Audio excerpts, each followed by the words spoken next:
तुला लगन वाले जातकों के लिए हम चर्चा कर रहे हैं। तुला लगन में जब भी आपके फोर्थ हाउस में राहु और चंद्रमा स्थित होंगे, इससे पहले हम थर्ड हाउस तक चर्चा पूरी कर चुके हैं। देखिए, फोर्थ हाउस में जब भी बात करते हैं तो यहाँ अब शनि के घर में यहाँ राहु और चंद्रमा स्थित होंगे और यहाँ चंद्रमा आपके 10th लॉर्ड हैं। 10th लॉर्ड होने के केस में ऐसा जातक ना तो अपनी पारिवारिक स्थिति से संतुष्ट होगा, ना ही वो अपने कैरियर से, और एक हमेशा अनसर्टेनिटी का वो सामना करेगा यहाँ पे। अब जातक रिश्तों को लेके कितना ज्यादा कंफर्टेबल होगा ये डिपेंड करता है कि जातक कितना ज्यादा प्रैक्टिकल होगा रिश्तों को लेके। यहाँ जितना ज्यादा आपको इमोशनल अटैचमेंट रहेगी, जितना ज्यादा आप इमोशनली सोचेंगे, उतना ही ज्यादा आपको प्रॉब्लम्स आएंगी। ऐसा जातक हो सकता है शुरुआत से ही अपने घर से दूर जाने को देखे।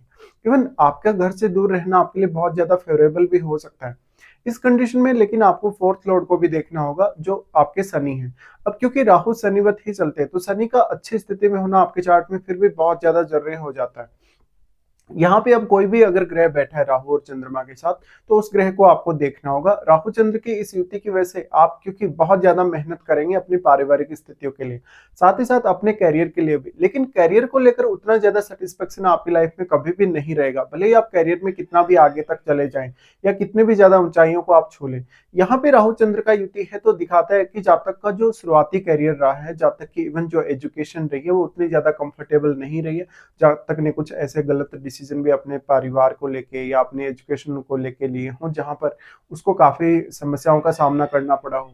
राहु चंद्र के इस युति की वजह से आप मानसिक रूप से बहुत ज्यादा प्रभावित होंगे और आप यहाँ पे अपने आप को अगर इमोशनली कंट्रोल कर पाए कुछ हद तक, तभी आप यहाँ ज्यादा कुछ करने में सक्षम होंगे। राहु चंद्र का ये युति आपकी सेहत पर, इवन आपकी मानसिक सेहत पर भी सबसे ज्यादा प्रभाव डालेगा। अब ये मकर राशि है। मकर राशि में जब भी राहु स्थित होते हैं तो हम ये मानते हैं कि मकर राशि का राहु काफी बेहतर परिणाम दे सकता है।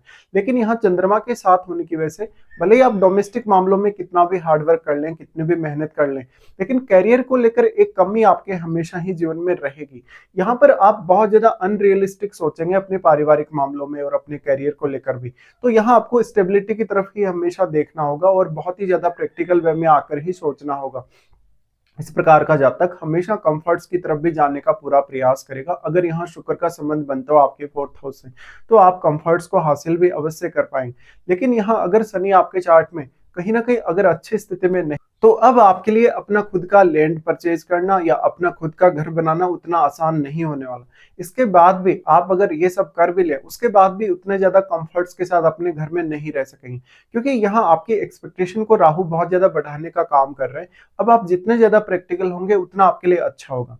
राहु चंद्र की इस युति की वजह से आपकी मदर के साथ आपकी काफी मिसअंडरस्टैंडिंग रह सकती है, या आपने छोटी आयु में ही उनका साथ छोड़ दिया हो या उनसे दूर रहना शुरू कर दिया हो किसी भी रीजन से। चाहे तो आपका वो स्टडी पर्पज हो सकता है, या आप किसी अदर कोई अपनी मौसी वगैरह के घर में या कोई अन्य रिलेटिव्स के घर में रहे होंगे जन्म के बाद से।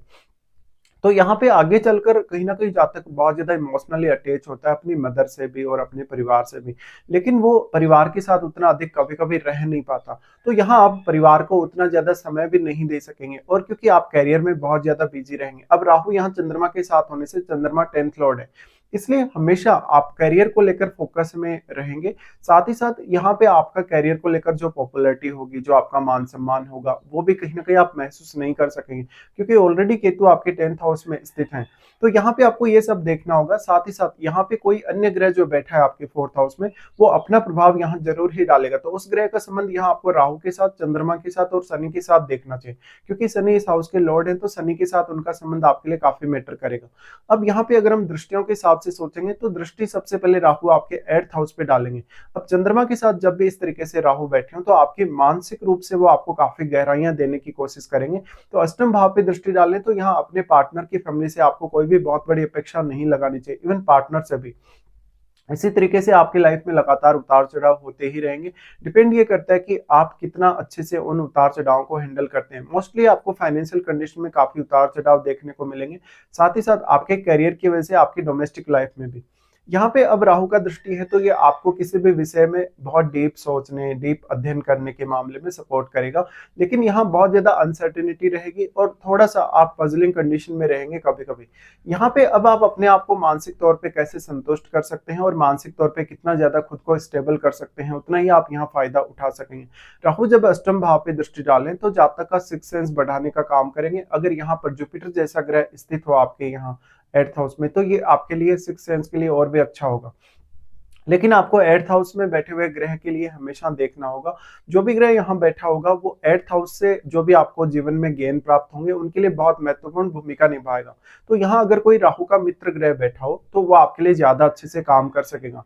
फिर राहु और चंद्रमा दोनों का ही दृष्टि आपके 10th हाउस पे आ जाता है। 10th हाउस में आपके केतु स्थित है। लेकिन यहाँ पर राहु और चंद्रमा के साथ बैठे हुए किसी भी अन्य ग्रह का रोल बहुत अहम होगा, क्योंकि राहु के साथ बैठा हुआ ग्रह राहु की वजह से काफी मल्टीप्लाई हुआ है, इसलिए वो मल्टीप्लाई होने की वजह से काफी पावरफुल हुआ है और वो ग्रह केतु पर और केतु के साथ बैठे ग्रह पर अपना बहुत ज्यादा प्रभाव डाल सकता है। इसके साथ साथ हमें ये देखने को मिलेगा कि यहाँ राहु भी कहीं ना कहीं यहाँ केतु के साथ बैठे हुए ग्रह को प्रभावित जरूर करेंगे, पर यहाँ राहु केतु को उतना अधिक प्रभावित नहीं कर सकते, क्योंकि राहु और केतु के मध्य 180 डिग्री का जो एंगल बना है वो हमेशा बना हुआ ही रहेगा हर कंडीशन में। लेकिन यहाँ राहु के साथ बैठा हुआ ग्रह चंद्रमा पर भी बहुत ज्यादा प्रभाव डाल सकता है और केतु के साथ बैठे हुए ग्रह पर भी। तो ये आपको देखना होगा। इसके साथ साथ जो केतु के साथ ग्रह बैठा है वो क्योंकि अपनी क्वालिटीज को खो चुका है वहां पर, तो आपको उन भावों को ध्यान में रखना है जिन भावों का वो ग्रह स्वामी है। उन भावों के लिए भी आपको बहुत ज्यादा एफर्ट्स करने होंगे अब। उसके बाद राहु दृष्टि डालते हैं आपके 12th हाउस पे। 12th हाउस पे जब राहु दृष्टि डाले तो ये आपके फॉरेन सेटलमेंट के लिए अच्छा होगा। अगर फॉरेन से आपका कोई भी कनेक्शन बनता है तो काफी अच्छा होगा। साथ ही साथ आपके मेडिटेशन, ध्यान साधना वगैरह ऐसे कार्यों के लिए भी आप यहाँ बेहतर कर पाएंगे। लेकिन यहाँ मानसिक रूप से कभी भी अपने आप को उतना ज्यादा संतुष्टि के लेवल पर आप नहीं देख सकेंगे। आपको इसके लिए बहुत मेहनत करनी होगी और बहुत सारे ऐसे डिसीजन भी आपने लाइफ में लिए हों जहां पर बार बार आपने अपने निर्णयों को बदला हो, बार बार आपने कुछ न कुछ ऐसी परेशानियां झेली हो, चाहे तो आपका शुरुआती करियर स्टेबल नहीं रहा हो या पारिवारिक स्थिति उतनी ज्यादा स्टेबल नहीं रही हो। अब आपको यहाँ ये भी देखना होगा कि वास्तव में राहु की या चंद्रमा की आपको महादशा है या नहीं।